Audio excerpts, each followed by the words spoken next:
Hey. Oh, hold on. Let me do this. Okay. What y'all got? So, the final. Would you Yeah. think that a good way to study for the final would be to study like our past tests? Yeah, but it's not going to be the same questions. I mean, it'll be similar type of questions. But I'm just really worried because obviously it's not going to be multiple choice, I'm assuming. It's going to be mostly multiple choice. Okay. Okay. Well, that doesn't make me quite as scared. Yeah. It's going to be mostly multiple choice. Okay. Well, thank you. I just don't know how many questions. I don't know yet. And it depends on the complexity of the questions, but it'll be about double the size of a regular exam. Thank you. Yeah. All right. I need to close out what I was doing and start again.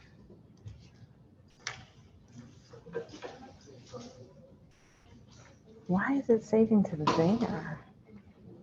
That's weird.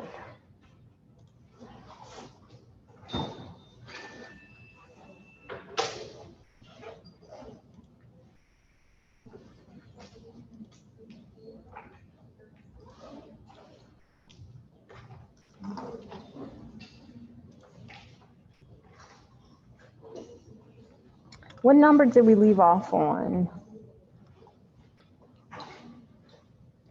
Somewhere around here, right? We were shifting.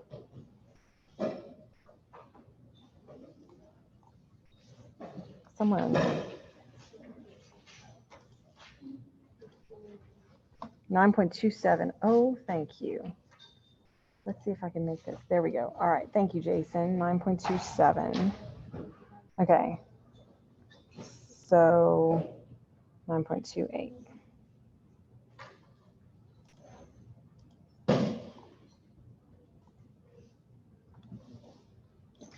Now we were on 9.28?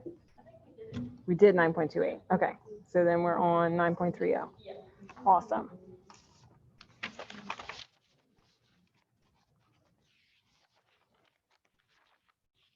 Always hard for me to keep track of. One of those things.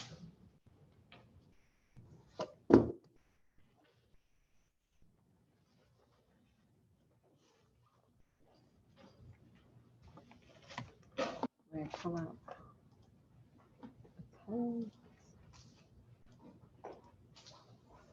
So everybody knows. So attendance is open if you want to go ahead and do attendance.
possible. I think we have fewer people in here.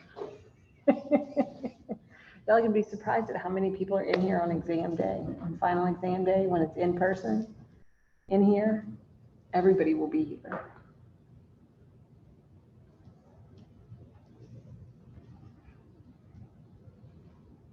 Okay, so what do you have due on Monday? Homework for chapter 9. Then on Tuesday, you have exam 4, okay? And then we'll have a review on Thursday, and then it'll be exam week, okay? And so don't forget that that final exam is right here, pencil and paper in this room, okay? So you have to be here to take the exam. All right, looks like I still have a few people getting attendance. Please do attendance if you have not already done so. Yeah, I want y'all joke for the day. It's kind of funny, I liked it. All right, so what did one eyeball say to the other? There's something smelly between us.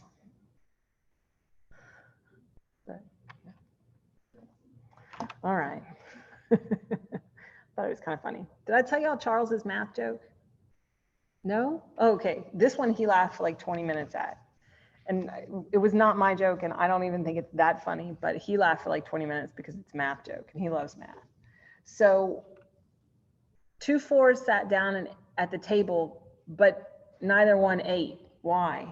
No. How does that go? But they didn't. Oh, see, now I can't even do a good kid joke. 2 4s sat down at the table, but didn't eat anything. Why not? They already ate. They're already ate. Yeah, okay. It would be good if I could tell the joke properly, and he just laughed and laughed and laughed. But that's my child. Okay. So we did attendance, right? Oh, we need to do some iClicker. All right. So y'all ready to do some chapter 9 iClicker? Get your clickers ready. Is that like, yeah, that's like the 7, 8, 9 joke. Yeah, why is 6 afraid of 7? Because 7, 8, 9. Yeah. Yeah, he knows that one already. All right. Select the strong electrolyte. Now I'm going to give you some help here. What's a strong electrolyte?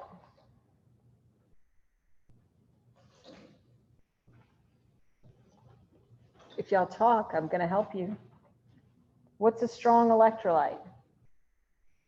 Something that will 100% what? I haven't started the timer yet.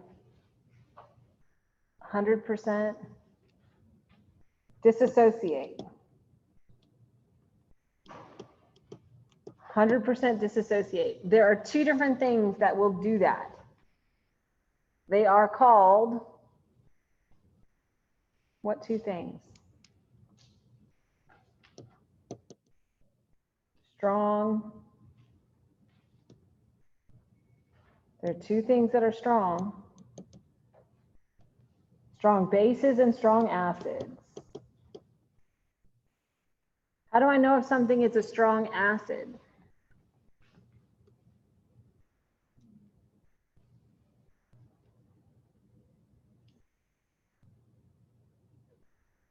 If they're binary, there's a little trick. What's the binary trick? I bring clay, so HI, HBr, HCl, and what's the other one? You need 2 more oxygens and hydrogens. Strong bases. How do I know my strong bases? Caroline's got it. Strong bases are group 1 and inside of group 2, strontium and barium. Right? Okay, so now select the strong electrolytes.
Remember, you got a minute 30.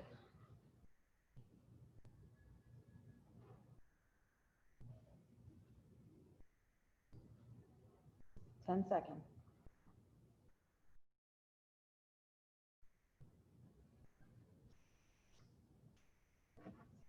Okay. So, MgOH2, is this a strong acid or a strong base? Or neither?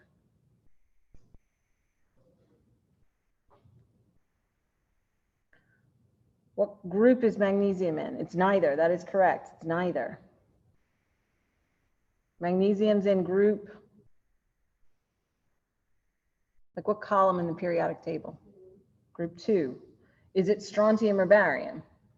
No. So this must be a weak base. Okay.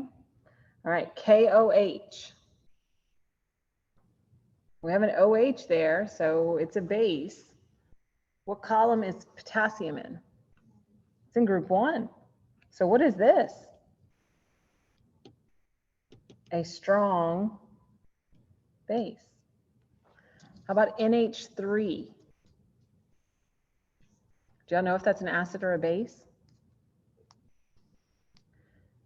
It's a base. It's absolutely a base, but it's not strong. It's weak. How do we know NH3 is a base?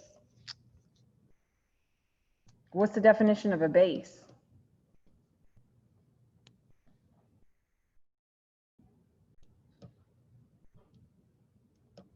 Is it going to accept? Is it going to donate? And what is it going to accept or donate? It's going to accept a hydrogen ion or a, oh, I want to sneeze, a proton. Same thing, right? Okay, so then that must mean an acid will donate. Okay, all right, so NH3 is a weak base. HNO2, what is that?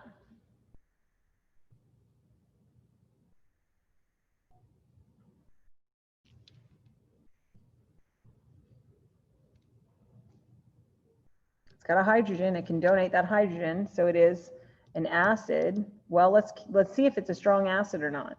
I have one hydrogen and I have two oxygens. Do I have two more oxygens than hydrogens? Nope.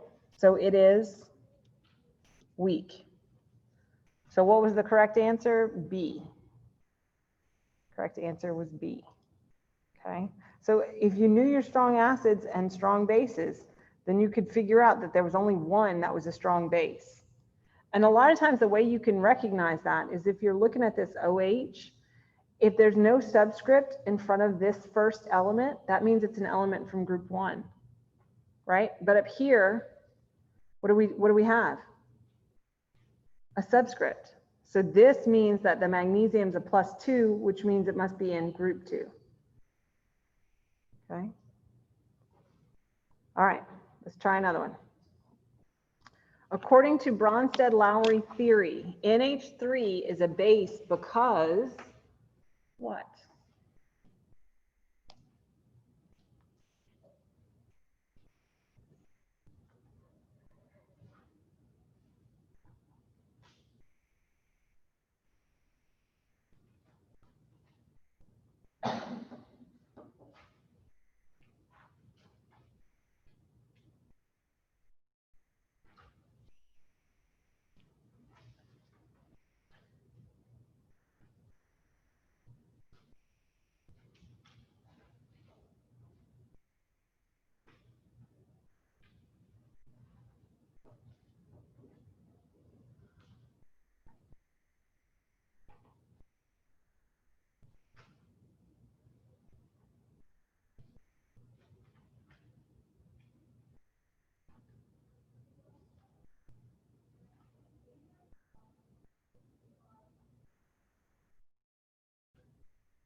Ten seconds.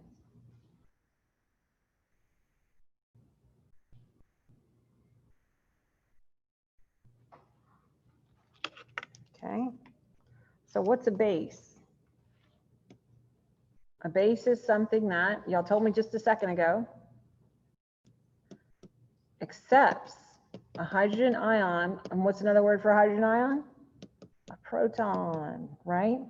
So there's only one that said it accepts, right? Only one. So you should have said C.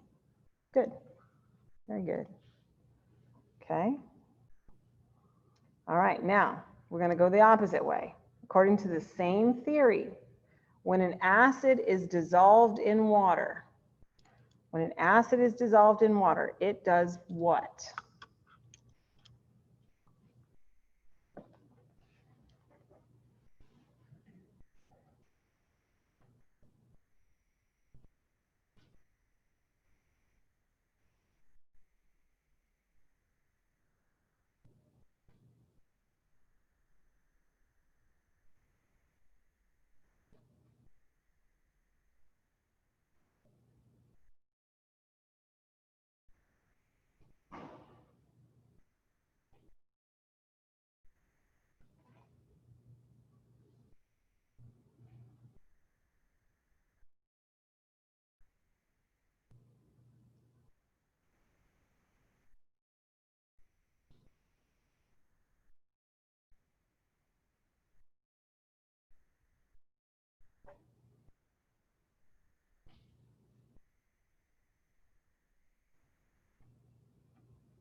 Ten seconds.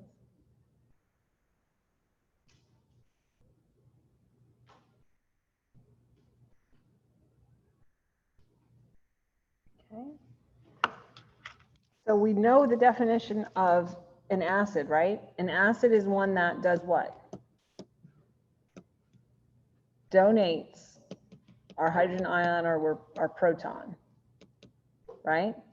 So there's only two answer choices that say donates a proton, right? It doesn't accept a proton and it doesn't neutralize the water. So it donates a proton and becomes either a conjugate base or a conjugate acid. Which one? An acid becomes a conjugate base. So you should have picked C. Good. Very good. Okay. Now you're going to write a neutralization reaction. So if you want a sheet of paper to kind of write it out, remember what happens in a neutralization reaction? What are the key features of a neutralization reaction? We're going to create, good, we're going to create water and a salt. Okay, so look at your reactants. Our reactants are H2SO4 and KOH. Make sure you balance your charges when you're writing your formulas, and then you make sure you balance the overall equation. Okay, go ahead.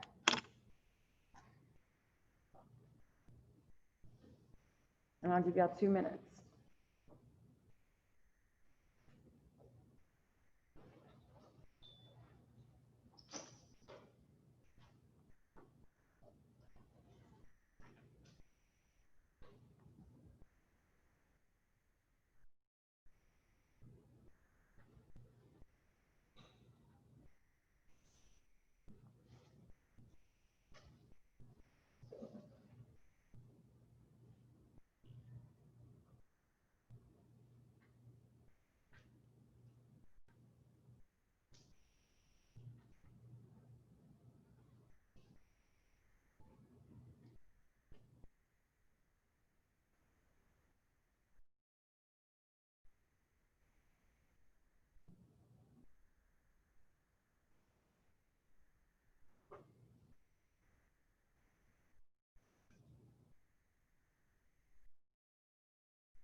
Okay, 10 seconds.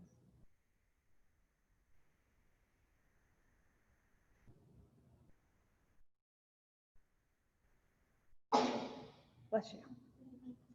All right. Right click in, come on. Okay, so if we're gonna create a salt and water, we have H2SO4 plus KOH. Immediately, you should have been able to see that B is not even a reactant, right? It didn't have the 2. Okay, so now we're gonna make water. So here's our OH, and we're gonna take hydrogen from here, right? So H2O. Then we're gonna make a salt from our cation and our anion. What you should have seen is there's a 2 here. What does that tell you about the charges for SO4? Must be a 2 minus, and because H is a plus, and we're going to crisscross the charges. So that's why when we write the formula, we have H2SO4. So if our SO4 is 2, what's our potassium? It's 1. It's in group 1, right? So what are you going to get? K2SO4, right? So you have to look at the ones that don't have K2SO4 and you get rid of those. We only got 2 left. Are we balanced?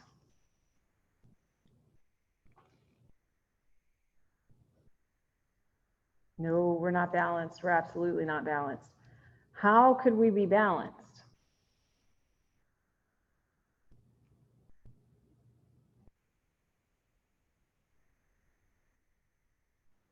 I look at my hydrogens, right? I see that I have 3 hydrogens on the reactants and 2 in the products. So what are we suggesting? A 2 in front of H2O and a 2 in front of KOH. Does that balance us? Yes. Okay. So that one is E. Okay. So E, good. E. Okay. All right, last one. I'm telling you that this is another neutralization reaction. Okay. We have HCl and NaHCO3. What you should notice about that second compound is that it contains what? It contains carbon. Okay, that should be a red flag for you. So it's a neutralization reaction, but one of the substances has carbon in it. What did Jason say? There are some instances where water won't have a coefficient. There are some. Just depends on the reaction.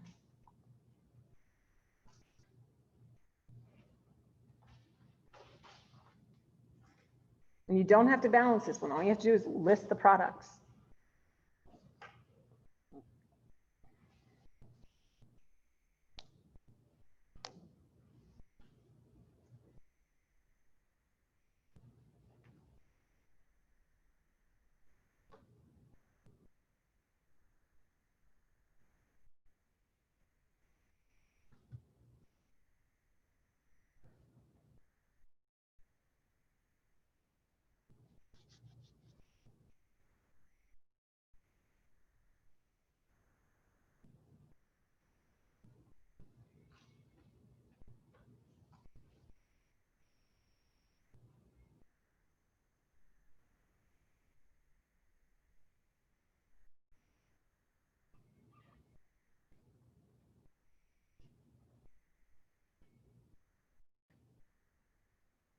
All right, 10 seconds.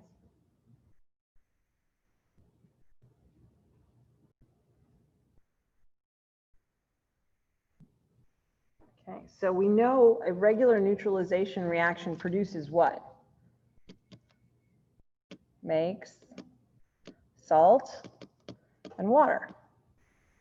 So what's different about this one? It's going to make salt, it's going to make water, and what else? CO2. So anything that doesn't have water in it, you can cross out, right? Anything that doesn't have a salt in it, you're going to cross out. So that leaves you with B. It has water, salt, and carbon dioxide. Okay? Because you're gonna make a salt with the sodium here and the chlorine here. You're going to use the hydrogen here, and you're going to use some of the oxygen there. But what are you going to be left with? Carbons, right? Carbon and oxygen. And so you're going to make carbon dioxide. Okay. All right, so let's switch gears and let's go back to our in-class problems. I think is here. Yes. Okay.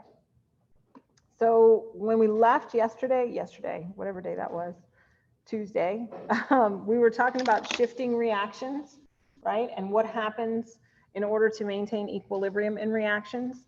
And one example of trying to maintain equilibrium is inside of our bodies whenever we exercise. So what two things does your body need in order to get energy to do anything? I didn't grade it? Oh. Here we go. Wait, let's see. It would be good to grade it, right? Thank you. Thank y'all. Okay, so what are two things that you need when you need to make energy?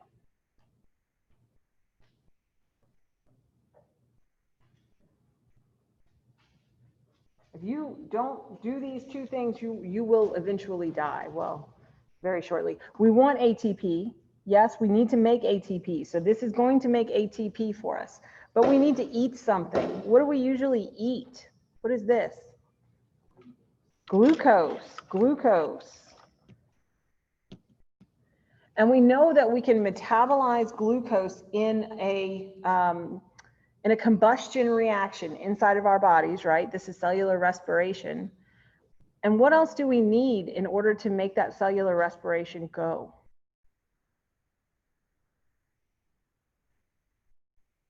Oxygen. We need to breathe, right? So the people who exercise a lot, like insanely big bodybuilders, right? What's their diet like? It's like crazy. They eat so much protein, and they eat these massive meals and mini meals, right? But they're not fat because they exercise like crazy, right? Well, on a smaller scale, right? Let's think about that other reactant. The other reactant is oxygen.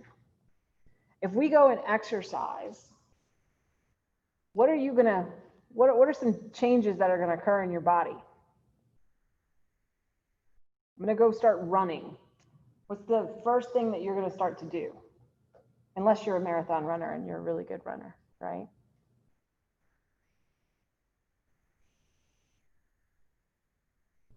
You're gonna start breathing heavier, right?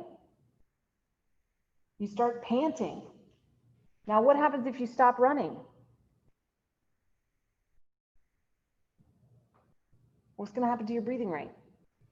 You still gonna be panting? No, it's gonna go back down again, right? Why?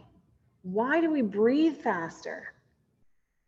What's happening when you go exercise, when you go run? What do you use? That's exactly right. You go exercise, you get out of breath. Why?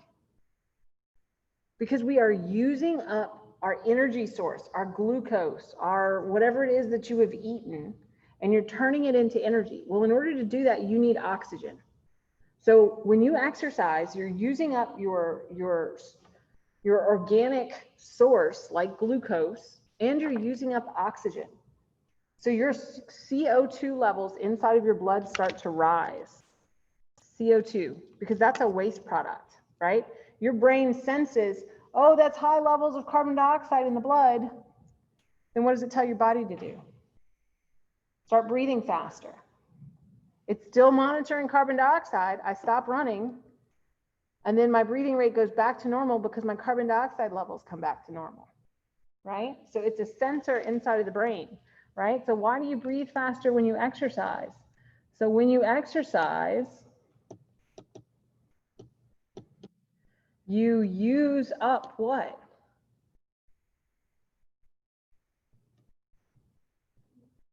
O2, which is a reactant. Which is a reactant.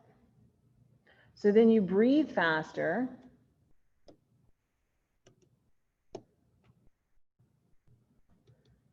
To get more of that reactant.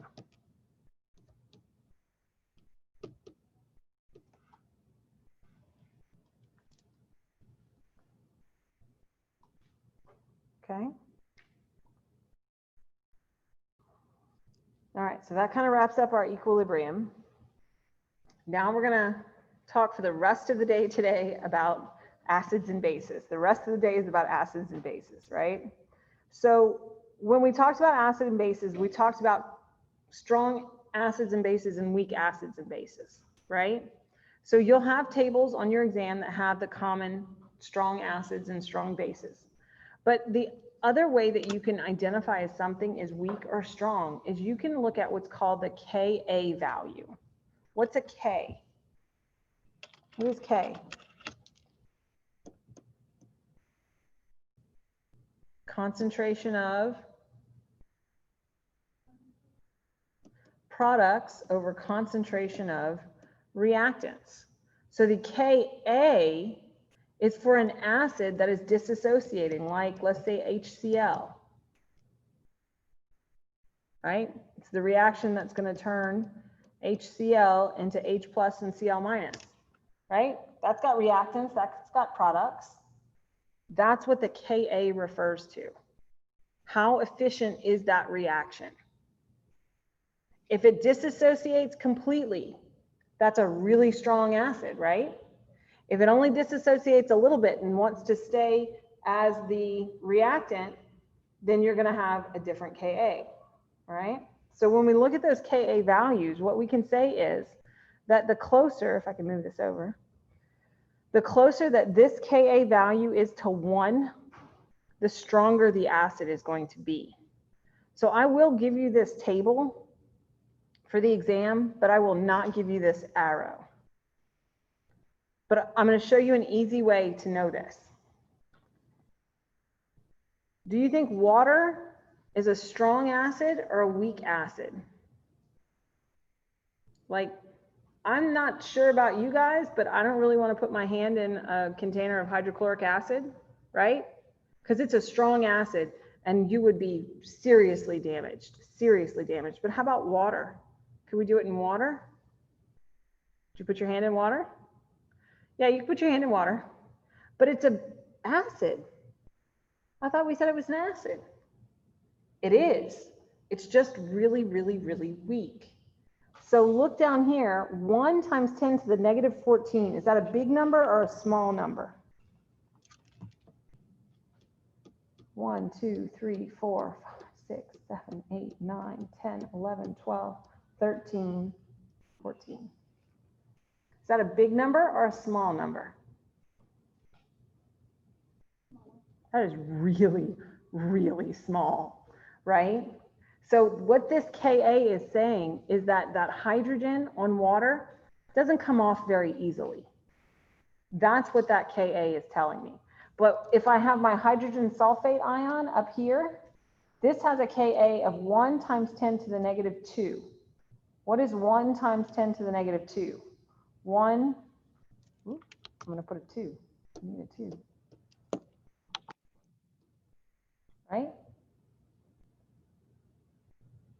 So this hydrogen ion will come off more easily than the one on hydrogen and than the one on water.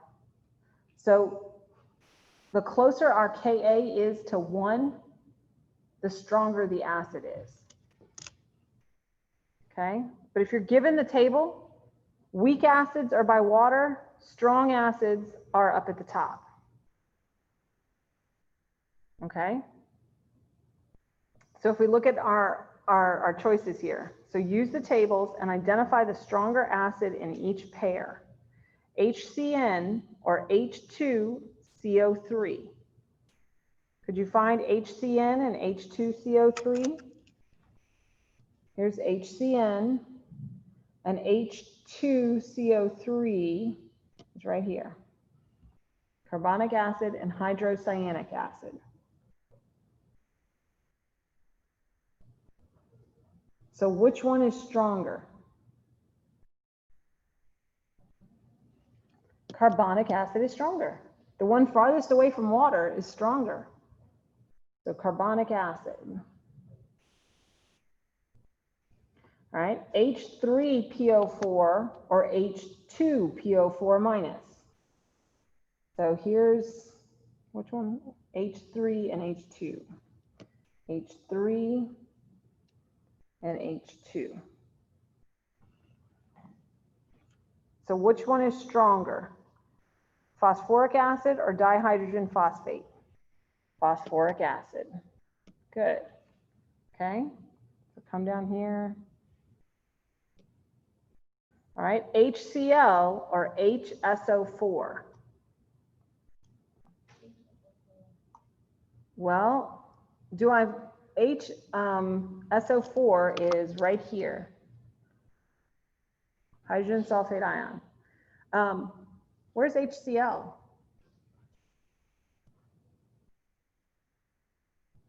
Do I see it on here? No, where's HCl? Over here. This is one of our very common strong acids. This is a really, really strong acid. So we know that if it's on the strong acid table, it is the stronger acid. These are Ka values for substances acting as weak acids. These are our strong acids. So our strong acids are by default strong. Okay. All right. Now, let's look at a couple of equations with acids and bases and see if we can identify the acid, the base, and then their conjugate pairs. So I always like to start, when I'm looking at this, I like to start with water. And then I want to see what happens to water. So what's happening to water here? Did it lose a hydrogen or did it pick up a hydrogen?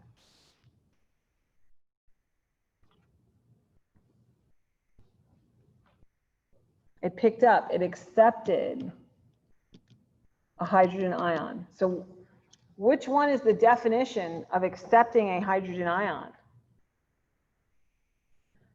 That's a base. So if water is the base,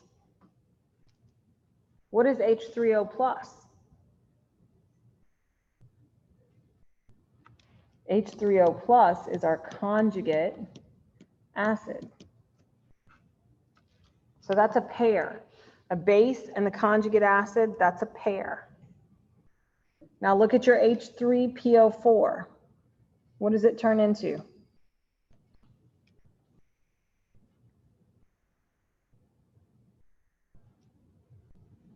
H2PO4 minus. So this one is going to lose our hydrogen ion.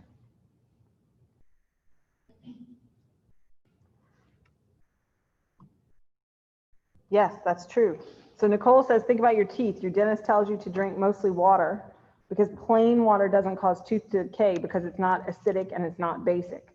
But food and drinks that are too acidic do destroy enamel. That's true. Very true. So if we've lost our hydrogen, what are we? We're an acid, and we make a conjugate base. So the reason we call it a conjugate base is because this H2PO4 minus can go in the reverse direction, and it can turn into H3PO4. So when it goes in the reverse direction, what is it acting as? It's gaining a hydrogen. So it's acting as a base, but it originally started out as an acid. So the reason we call this a conjugate is because it can go in the opposite direction because these reactions are reversible reactions. Okay. All right, let's look at the next one. We have H2O, and this time instead of turning into H3O plus, we turn into OH minus. So what are we? What is water in this case? Water is an acid. So it's going to turn into a conjugate base. So that by default really means that this needs to be a base. And does it make sense? We go from CO3 2 minus to HCO3. So a base is going to accept a hydrogen. We accepted the hydrogen. So this must be our conjugate acid.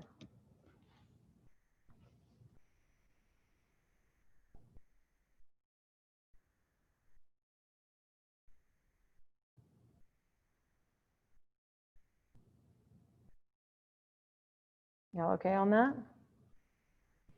Yeah. Okay. Well, yes. In this case, right, it's telling you identify the acid and base on the reactant side. So it's telling you that there are two things: one's an acid and one's a base. So there are reactions where you won't have an acid and base, but if the instructions say identify the acid, identify the base, you know that it's one of each. Okay. So let's look at NH3 going to NH4 plus. The NH3 is going to pick up a hydrogen, so it's acting as a base, and it turns into a conjugate acid. So then our H3PO4 going to H2PO4 minus has lost our hydrogen. So if you're going to lose a hydrogen, you're an acid, and you turn into a conjugate base. So the conjugate is just kind of like what's left over after you've finished the reaction. Okay. All right. So now we have to write and name formulas for conjugate bases. So we're telling you that we have these 4 acids, and they're going to do their acid thing, and they're going to turn into a conjugate base.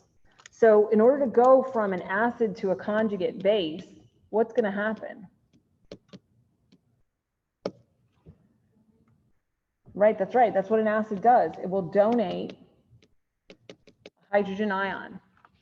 So be careful with this. If you're donating a hydrogen ion, what's going to happen to charge? You're going to lose a positive charge. Okay, keep that in your mind. You're going to lose a positive charge. So HCO3, we're going to lose our hydrogen, right? That's what's going to be donated. And we're going to make CO3, but we're losing a positive charge. So what's that going to turn into? Not positive.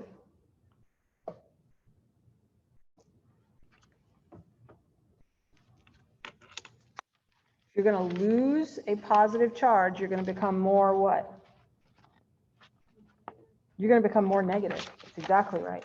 So I need basically one more negative because I've lost one positive. So I'm going to be CO3 2 minus. Okay, now I need to name it.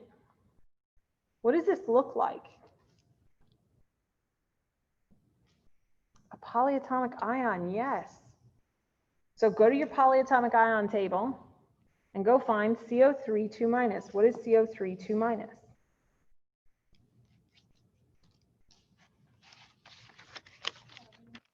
Carbonate.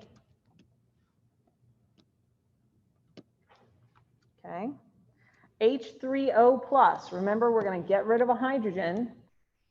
So we're going to make H2O. Do we have a charge? No charge because it was positive. We lost one positive. Now we're neutral. So this is easy. It's water. You could use the scientific term though. What's the scientific term of water? I remember? Dihydrogen monoxide. That's right. Dihydrogen monoxide. Yes. Okay. So C. Yes. C, we're going to get rid of our hydrogen. We're going to end up with PO4. What's our charge?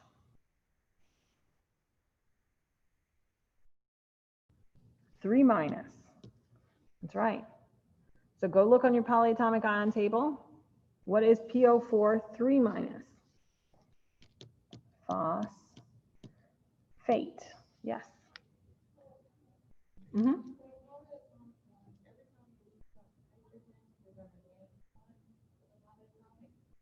Every time you lose a hydrogen ion, you are going to be. God, I wasn't on the table. I'm not hooked up. Dang it. Well, now I'm saying low battery. So if you're not on the polyatomic, I'm sorry. So when you lose a hydrogen, you're going to lose that positive charge. And then because you're losing a positive, you will become one more negative, right? It's the same relationship. Yes. All right, I'm working on the mic. Hang on, y'all. Okay, are we back? Back in business? Yay! I have nothing to clip it onto today. That's a poor clothing choice. Okay, so then HNO2, we're going to get rid of the hydrogen. We're going to end up with NO2. Now we were neutral, so what are we going to be? -1. So what is NO2 minus? Nitrate, nitrite?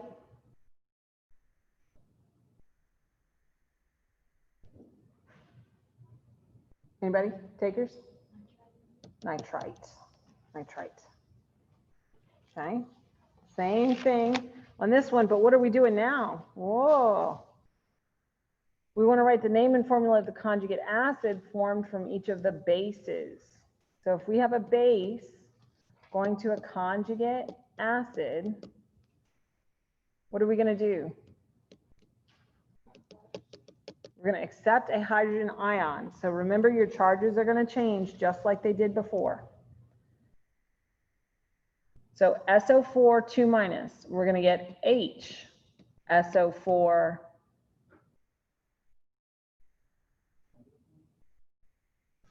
-1. You can also make H2SO4, which would be neutral.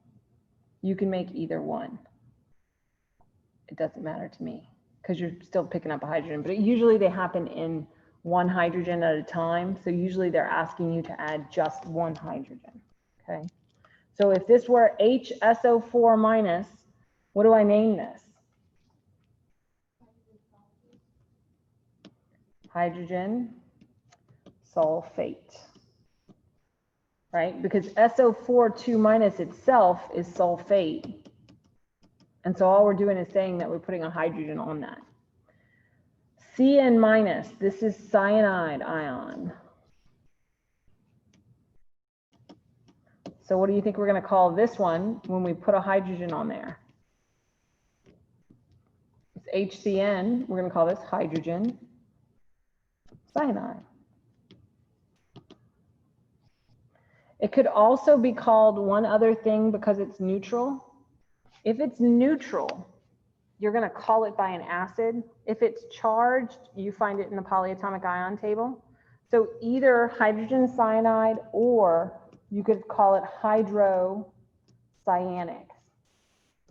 acid. So Caitlin, you don't call it cyanic because you're naming it in the polyatomic ion form.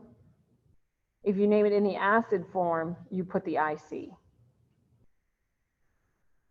And this one's really weird because it's a hydro, but you have carbon and nitrogen. But it's a weird one. Okay, OH minus, what are we going to do? Going to make water. ClO2 minus. We're going to pick up a hydrogen, so put a H, ClO2. How about a charge? No charge. It's neutral. So if it's neutral, let's name it as an acid.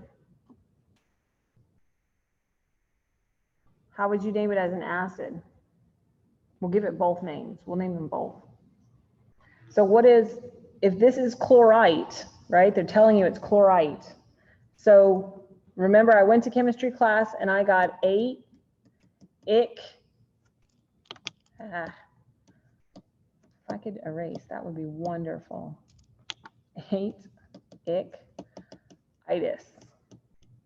I went to chemistry class and I got 8 ick-itis, right? So if you end in ITE, what is your new acid ending? So this is your poly, this is your acid. This is your poly, this is your acid. So if it ends in ITE, we're going to convert it to chlorus acid. Oh, just chlorus acid. If it's a polyatomic, you don't put the hydro. I know the cyanic acid really, hydrocyanic acid really throws you for a loop. What's the other way to write the name for HClO2? If it was the chlorite ion, I could just name it as hydrogen chlorite. Either way is correct. But you can only name it the acid form if it's neutral.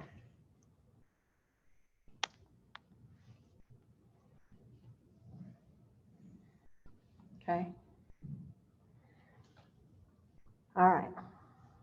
So now we're going to look at some more reactions, but this time we're going to look at some physiologically relevant compounds, right? So it says complete the following reactions, then identify the conjugate acid-base pairs if the named reactant acts as a base. What does that mean if it acts as a base? It's going to accept a hydrogen ion, right? I mean, y'all need to like have that on automatic. So pyruvate, a product of glucose metabolism. Here's pyruvate. This is the substance that is going to accept a hydrogen ion. So I'm going to write it. And instead of putting that negative on the end, I'm going to put a hydrogen. And I'm now neutral, right? So I made it accept the hydrogen.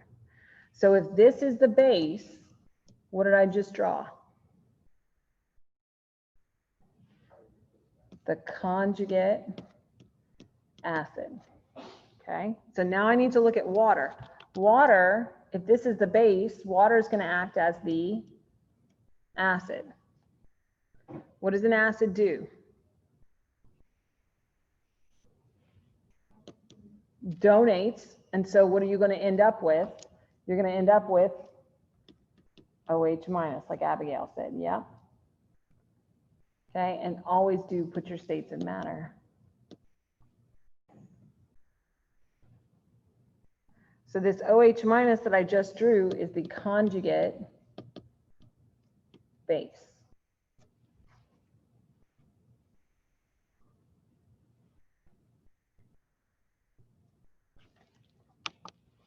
Okay, dihydrogen phosphate, a component in cell buffering. So this keeps the pH of our cells and our blood and things like that correct. So if H2PO4 is acting as a base, what's it going to turn into?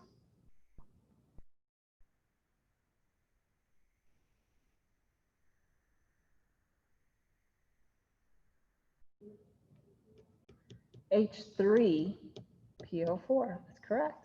And it's going to be aqueous. So it picked up a hydrogen. So what else is going to be made? OH minus, just like above.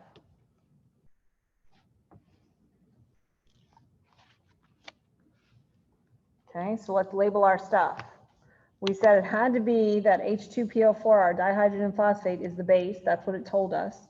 So then whatever it turned into is the conjugate acid. And then water is behaving as the acid. And it made the conjugate base.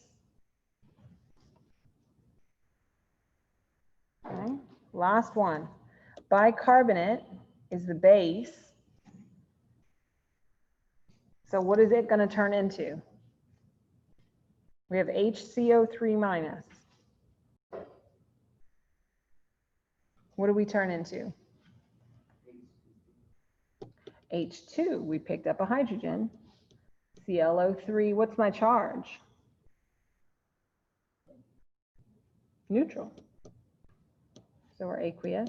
And then water is going to act again as the acid. So it's going to donate that hydrogen, and it's going to make OH minus.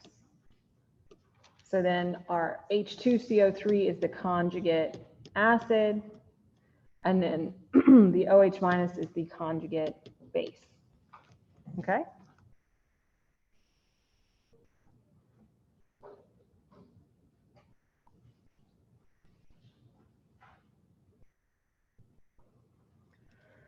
All right. So we need to talk about basically how we express pH, and we know pH has to do with the amount of hydrogen ions, right? We say certain things are acidic, certain things are basic.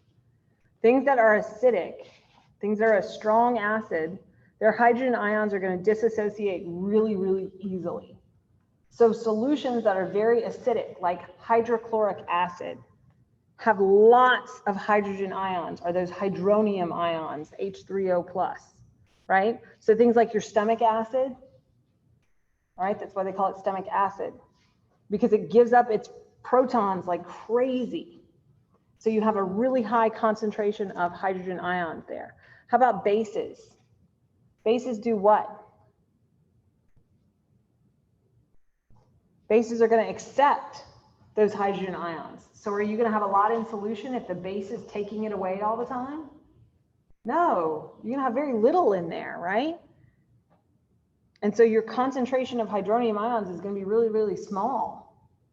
So if you look at that, what we just said, right? If we look at a solution that's basic, a solution that's basic has a concentration of H3O+ that is less than 1 times 10 to the negative 7. What does that mean? Less than 1 times 10 to the negative 7. So 1 times 10 to the negative 7. 1, 2, 3, 4, 5, 6, 7.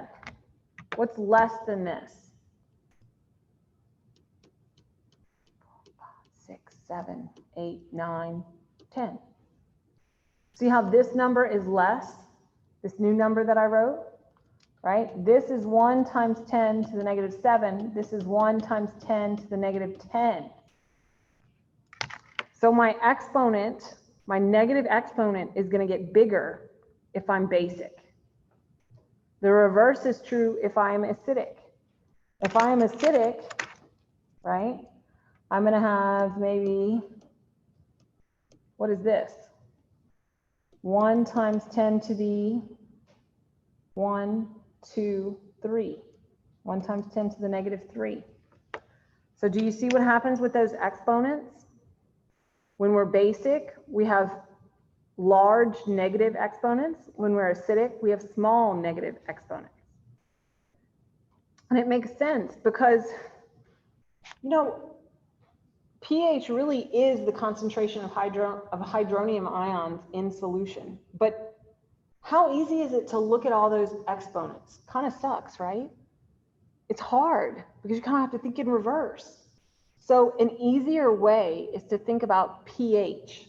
pH is the negative log of the concentration of H. That's the definition of P, if you've ever seen that in math class. Have you ever seen that in math? Y'all probably not yet. Yeah? So it's the negative, P means the negative log of the concentration of H+, right?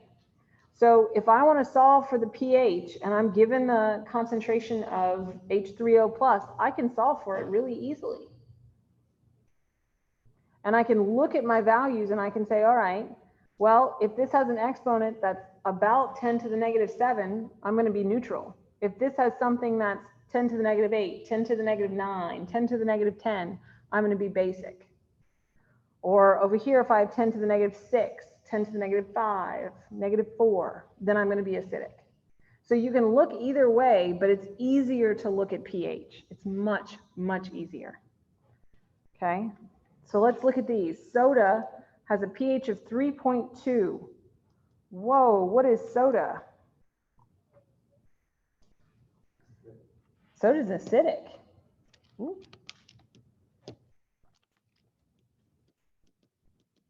And that's why it will tear the enamel down on your teeth. That's true. Shampoo, pH 5.7. This one is acidic. Okay. Laundry detergent, 9.4. Basic. And Rain, pH 5.8. Acidic. Now, I'm going to tell you all a quick story. One year for Christmas, this is how my house rolls. One year for Christmas, Charles got pH paper for Christmas. Y'all know pH paper, right? You dip it in whatever solution it is and it changes color. And then you match that color to the pH scale on the box, the container. Y'all, that kid was so excited. It was hilarious. He had to test every single substance in our house, like everything in the fridge, everything under the cabinet, everything. He thought it was the best thing ever. But do you know how many things that we interact with on a daily basis that are not neutral? You know, we kind of think that, oh, everything we work with is neutral, but it's not, right? A lot of cleaners are really not, but a lot of things in your refrigerator are not as well. So it's just kind of an interesting side note. Okay, so now we're looking at the hydrogen ion concentration. So if this is 10 to the negative 10, is this going to be basic or acidic? This is going to be basic. Okay, 10 to the negative 8. I'm still on the other side of negative 7, so I'm still what? Basic. Ooh, now I go down to 10 to the negative 2. This is acidic. And 10 to the negative 6, acidic. Oh, Abigail's got us. Awesome. All right, so now we're going to do the easy math. The easy math is when they give you the concentration of hydronium ion and they ask you for pH, right? So pH is equal to negative log concentration of H plus, or you could say concentration of H3O plus. It's the same thing. But this is why they call it pH, because it's the negative log of concentration of H. So negative log of 5.6 times 10 to the negative 10. You need to put it into the calculator you plan to use for the exam. You need to, because if you don't know how your calculator works, you're going to have problems on the exam. So make sure you're using the calculator that you think you're going to use on the exam. So what do you get? 9.25. That is what I got as well. So definitely check these on your calculator. B, pH is equal to negative 6.2 times 10 to the minus 8. Oh, I didn't put my log in. Come on.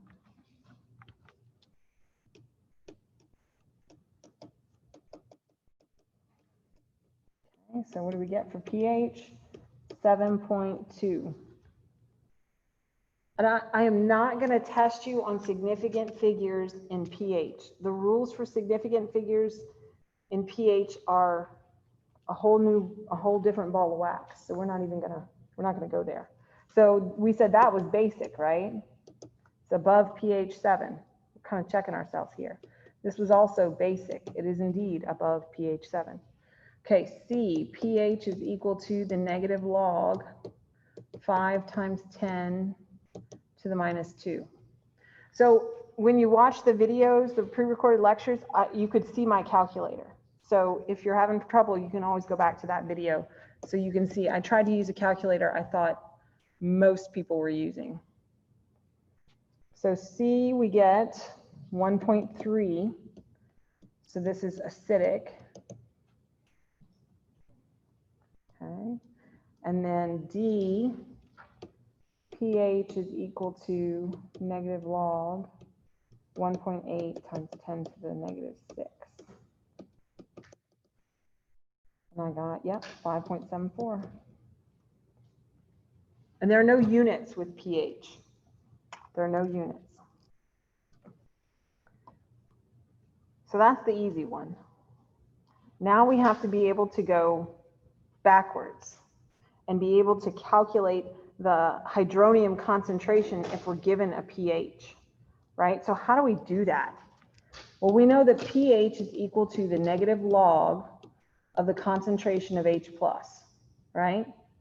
So now, how do I isolate my unknown? This is my unknown right here, my concentration of H+. That's my unknown. So how do I get it by itself?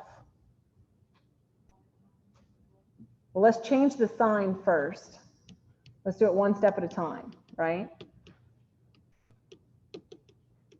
Right, so I just moved my negative sign over.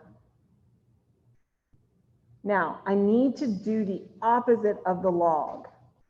So I need to do the inverse log. The inverse log is I would take 10 and I would raise 10 to all of this. So I'm going to do the same thing. I'm going to take 10 and I'm going to raise it to all of this. So I get 10 raised to the negative pH is equal to the concentration of H+.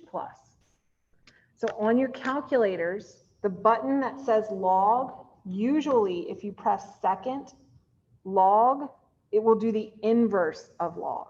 Not always. You need to make sure and check. Make sure and check. So when you do this, when you put in, it's equal to 10 to the negative 12.10, what do you get?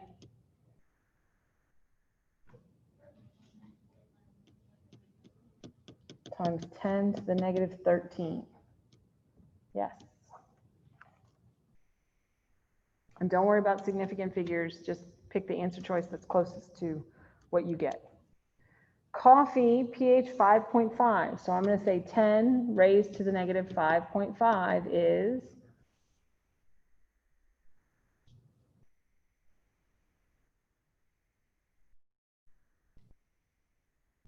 3.1 times 10 to the negative 6. Oh, and don't forget your units on here. It's molar because it's really a concentration. You lost the unit, but then you gain it back. But you don't see where it comes from. So, okay, gastric juice pH2. It's just 10 to the negative 2. So you could write that 1 times 10 to the negative 2. You could write that 0.01. Same thing. Okay. Toothpaste, pH 8.3. So I go 10 raised to the negative 8.3. What do I get?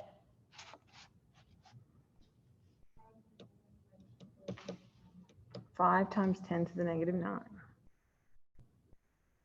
And don't worry about sig figs. Okay. All right. So if you know what a K is and you know what pH is, then you can understand pKa, right? Kas are those dissociation constants that had all those huge, crazy exponents, right? Those negative exponents. Well, we said that was kind of hard to understand. So how did we make it easier to understand? We took the negative log. So if we do the same thing to these values and we do 1 times 10 to the negative 2, right? And we take the negative log of this value, we're going to get 2. So our pKa values are easier to look at. A pKa value tells you the pH at which hydrogen ions are either going to jump off the molecule or add on to the molecule. So if your pH of your solution is at the pKa of your molecule, that's the point at which half the molecules have let go of their hydrogen and half the molecules have the hydrogen, right? And this is really, really important for drugs. So you're going to make a molecule, right? And you want it to cross the membrane of your cells. What kind of molecules cross membranes? Small. What else? Small and nonpolar, right? Neutral things. So, but remember when we were talking about solubility and we said to make something soluble, it needed to be charged? Do you remember that? Oh my gosh, we got like two completely opposite things. How are we going to make a drug that can do that? Well, you pick one that has the right pKa, right? Because when you take it in water, that's one particular pH. But when it gets to your cells, maybe in your stomach, that's going to be a different pH, right? Your stomach's going to be much more acidic than the water you drink, right? So it can be in one form, it can be protonated in one form or deprotonated in the other form. So maybe when you take it, it's charged, but then when it gets to your stomach, it's now neutral. And that's what you want, because then it can move into your cells. Okay? There's a little bit, this topic is a little bit crazy, but remember your water, that was your weakest acid, right? This is the one that didn't want to give up the hydrogen at all, right? So if you look at its pKa value is 14. So we're going to use the same method that we used earlier. We're going to say however close you are to water, you're going to be very weak acid. The farther you get from water, the stronger the acid. Okay? Y'all good with that? All right, let's try it. So we're going to use our table and we're going to determine the stronger acid from the pairs of weaker acids.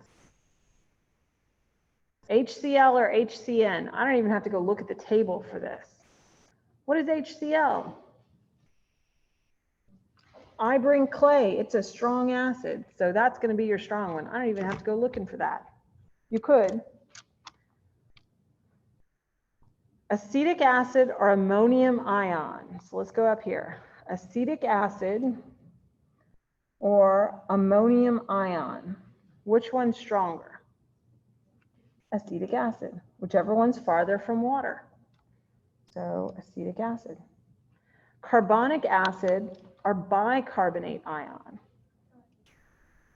What's that? Say again? Carbonic? Oh, yeah, I just hadn't circled the other one. What was the other one? Carbonic or bicarbonate? So our carbonic acid is here. So our carbonic acid is indeed stronger. Okay, ammonium ion or hydrogen phosphate. So here's our hydrogen phosphate, and then our ammonium ion was right there. Which one's stronger between the two? Ammonium. So I'm not going to give you this arrow, but I will give you the table. I'll, of course, give you the table. Okay? But just remember, water is a weak acid. And if you got that, you're okay. All right. Which is the stronger acid? Niacin, pKa of 4.85, or acetyl salicylic acid, pKa of 3.5. Anybody know what acetyl salicylic acid is? It's the active ingredient in aspirin. That was one of my first chemistry labs, was to make aspirin. It's kind of fun. We didn't take it after, but it was fun to make. Okay, so if we look at these pKa values, how do we know which one's stronger? Go look at water, right? Water's 14. These strong ones have really small pKa values. So you're looking for the one that has the smaller pKa. So our smaller pKa is acetyl salicylic acid. Okay. All right. Okay, so now this is where we're really talking about what happens to drugs when we take them and when we're designing them and that kind of stuff. So anytime you're looking at that, you need to understand the relationship between pH and pKa. So if we use this formula here, we can figure out, if we know the pKa of our substance and we know the pH of the solution that it's in, we can figure out how much of it is in the acid form and how much is in the conjugate base form. So we can figure out what's going to happen when we take our medicine, what's going to happen when it gets to the stomach, what's going to happen when it gets to the large intestine, that kind of thing, right? And so we can identify what's going to form based on how the pKa relates to the pH. So let's look at an example. You can talk about it all day, but it's easier to look at an example. All right, so we have our anticonvulsant medication, valproic acid, is shown as an acid below. The pKa for the acid is 4.8. So that's telling us this is the pH at which that hydrogen ion is going to pop on and off, right? So which form is charged, the acid, the conjugate base, or both? I'm telling you, this is the hydrogen that's going to come off and on. So this form that is drawn right here is what form? This is the acid form, right? So is the acid form charged? No, I don't see a charge on there. But now what's going to happen? This is an acid. What's going to happen to that acid? See if I can draw this again.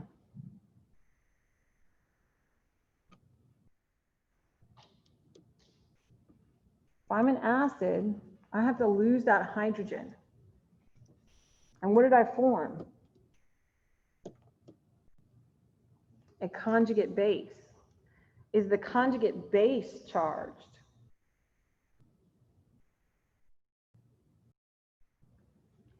Yes. Yes, it has a charge of -1. So only the conjugate base is charged.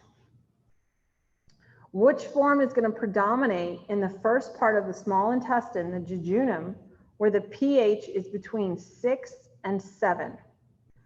I know the pKa is going to be equal to 4.8. Right? That's what they told me.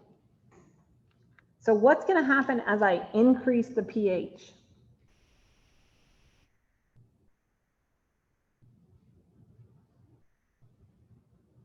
As I increase the pH, there are going to be fewer and fewer hydrogen ions around.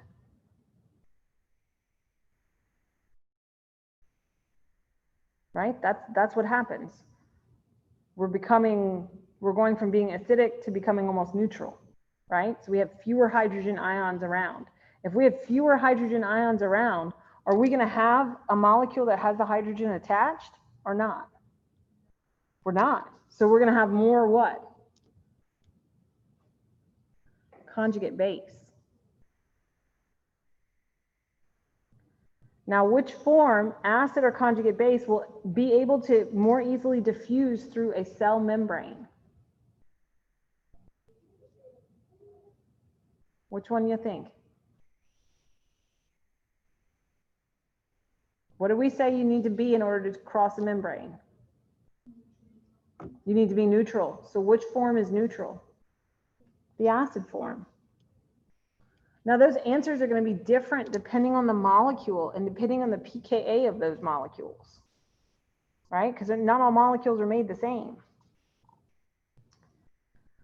All right, here we have another drug. This is a neurotransmitter called dopamine. Dopamine has a pKa value of 8.90.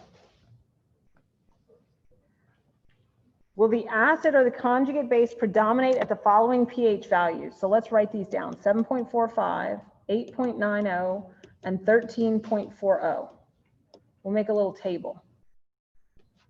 Okay, so A, what's going to happen at 8.90? We know that dopamine's pKa is 8.90, so that's the point at which we're giving and taking hydrogen ions. It's occurring equally. So which one predominates? Neither, right? Neither predominates. This is a half and half.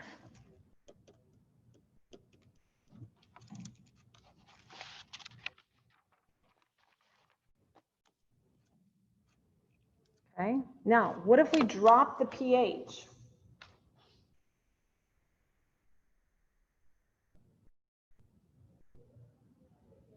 If we drop the pH and there are more hydrogen ions around, this molecule is more likely to have the extra proton on it. Is that the acid form or the conjugate base form? That's the acid form. So we're more likely to have the acid at pH 7.45. Now, if we increase the pH and there's less hydrogen ions around, what's more likely to happen? We're more likely to have the conjugate base. Okay. At each pH, is that form charged or uncharged? Okay, so which form is charged? Here's our acid form. Are we charged or uncharged? We are charged, so our acid form is charged, which means our conjugate base is uncharged. Make sense?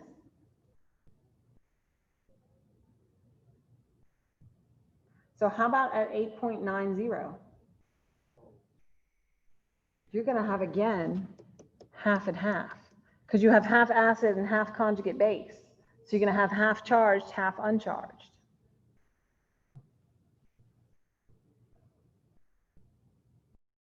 Okay, then it says calculate the ratio of conjugate base to acid present at each pH. Now remember there was a formula up there?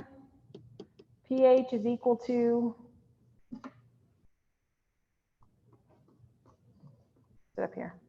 pH is equal to pKa plus the log of the base over the acid. So pH is equal to the pKa plus the log, can I move this, of the conjugate base over the acid, right? So if you do this first pH, it's 7.45 is equal to our pKa, which is 8.90 plus the log of this ratio. We'll just call the ratio X, right? That's our unknown.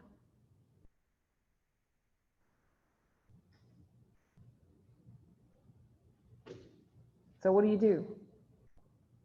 Subtract 8.90.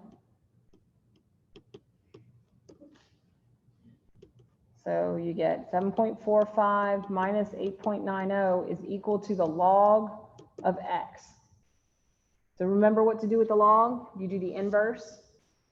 So what do you get?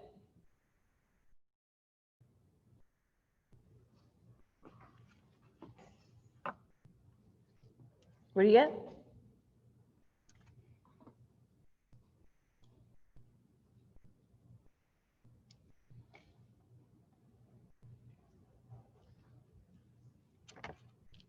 Anybody? I do hear calculators. That's a good sign.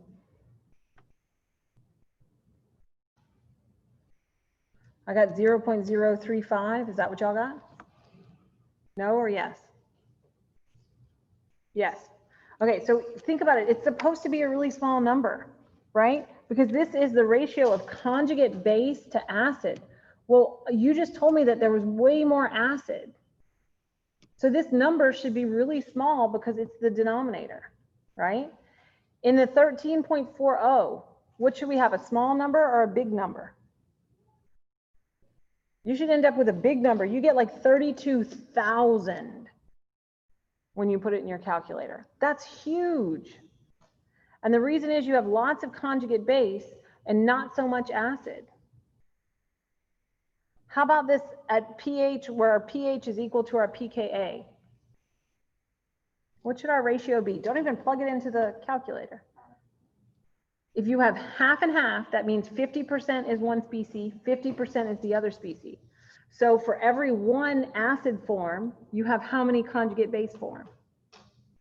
One. So that's a 1-to-1 ratio. So you should get 1. Right? All right, that's it. The end. Yes, ma'am. Bring up your calculator. I'll show you. I'll show you. Because I don't have a calculator, so I can't show you a calculator. All right, anybody on Zoom have any questions? Remember, your exam is next Tuesday. Your homework is due on Monday night, and your final exam is in person. So don't forget those announcements. All right, y'all have a good rest of your day. If anybody has questions on Zoom, let me know. We're just not going to get to it. Okay, so I'm going to go ahead and end Zoom for the exam. Hold on. For the exam, will you provide us with a paper copy? Yes, I will. It will be stapled all together. You'll have kind of a big pack. You'll have everything that you need for the exam except a calculator. You will have to bring your own calculator and pencil. So those are the two things that you have to bring. Is it on Scantron or any type of test rating type paper? It will be, at least a majority of it will be. So I yes. can't use a lead pencil? You can? Why can't you? Sometimes it doesn't pick it up all the way and it marks it wrong. Oh. Oh. Might get a number 2 pencil. Yeah. Yeah, use a number 2 pencil if when in doubt. Is it Scantron? At least the majority of it will be Scantron, Abigail.